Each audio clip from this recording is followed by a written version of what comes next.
করতে পারেন। দেখুন, পুঁথিগত বিদ্যা আর বিনিয়োগ করে অভিজ্ঞতা অর্জন সম্পূর্ণ আলাদা দুটি বিষয়। আপনি শেয়ার বাজার নিয়ে অনেক কিছু জানতেই পারেন, অনেক কিছু বুঝতেই পারেন। তবে সেই জানা যদি বাস্তবে আপনি রূপান্তর করতে না পারেন, তবে সেই জানার কোনো দাম থাকবে না।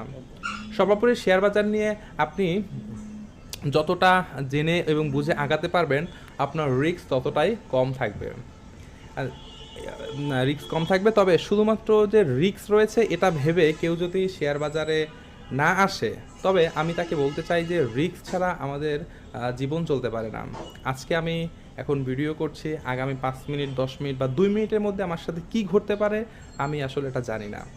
আগামীকাল আপনার চাকরি নাও থাকতে পারে, আগামীকাল আপনার ব্যবসা নাও চলতে পারে, আপনি ব্যবসায় বড় একটা সমস্যার মধ্যে পড়তে পারেন। জীবনের প্রতিটি ধাপে ধাপে রিস্ক ছিল, আছে এবং সামনেও থাকবে। এই রিস্ককে মোকাবেলা করেই আমাদেরকে আগাতে হবে।